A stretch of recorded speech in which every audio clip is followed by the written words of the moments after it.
So this is the second videotape I'm making that you can watch and learn about this program. It's called Art After School Pilot Program. It is a pilot, but it's dependent on people's interest and involvement to have it continue into the fall. This pilot's for 1 month. It starts in mid-May and goes to mid-June. There are 2 schools involved, Antigonish Education Center and St. Andrew Junior High, and they're both in Antigonish. We have 10 artists who have offered to teach the classes, and they are all teaching different media. We will not be signing people up according to which artists they want their child to study under for these 4 weeks. However, the parent will choose between 4 Mondays or 4 Tuesdays in order to register their child. So we have interesting artists. We have an amazing 2 parents who are doing most of the legwork, Brenda Foster and Patty Houston McIsaac. They're doing most of the legwork that's getting the information out. And one of the parents read this quote that's on this lovely, lovely design. It says, "November is Arts and Health Month." And it says in the quote, "Art taps for each of us a deep well of physical, emotional, and spiritual well-being. It is indispensable to our lives and to our total health."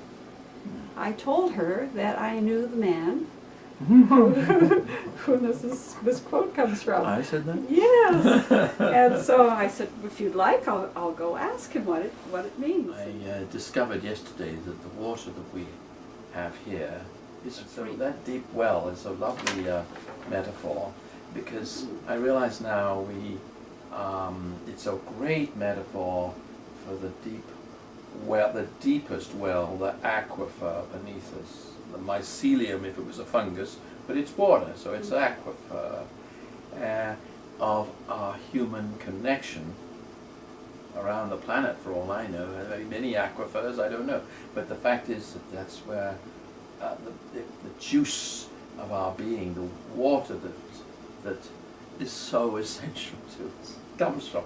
Physical, emotional, spiritual, social, I might have added, and our cognitive well-being, actually.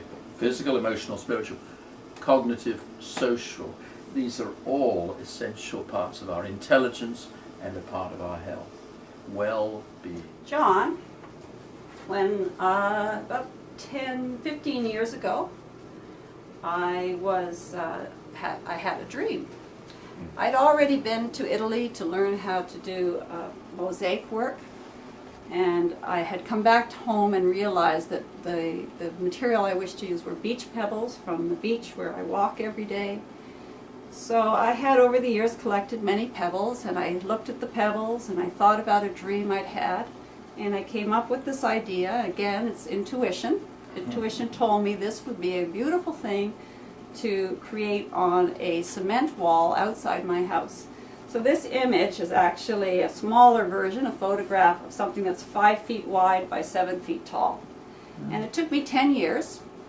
And when I started, I thought I had a very clear idea of exactly how I would do it. And as part of that great idea, this little seed, this little sunflower seed that's been opened to reveal all of the potential that comes with the birth, and all of the possibilities, all the creativity, the love, all that energy. I wanted to make sure that this piece right here was made with pure white pebbles, and I would search endlessly till I had enough.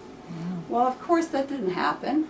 Of course art taught me, the pebbles taught me, time taught me, but what was most important was I took the time to create, and that's what's often missing, is not having and not taking the time to create. So over 10 years, I ended up creating this. It's a scene that has the moon, whom I call Grandmother Moon, the ocean reflecting the light off the moon, a sunflower in the foreground with beautiful petals and with the light coming off it, and in the background a beach going off into the horizon with some marram grass, and some beautiful individually chosen pebbles to represent all the treasures that we find on beaches. Up here, a spiral representing basically galaxies, the helix, the double helix. The double helix, the DNA. An atom. But when I started making this, I thought, oh, straight white lines that get smaller and smaller pebbles to create that flow. And by the time I got to that, I said to myself, no, this creating has to be freeing. And so the last part was all created completely freely.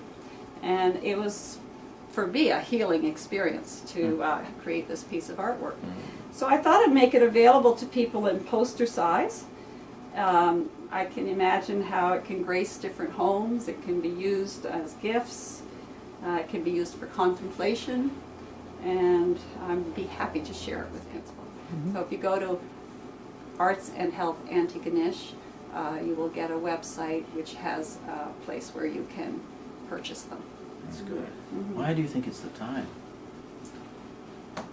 My main reason for going with this idea now, rather than 10 years ago or waiting another few years, is that there are a large number of younger artists who've chosen to live and work in this area.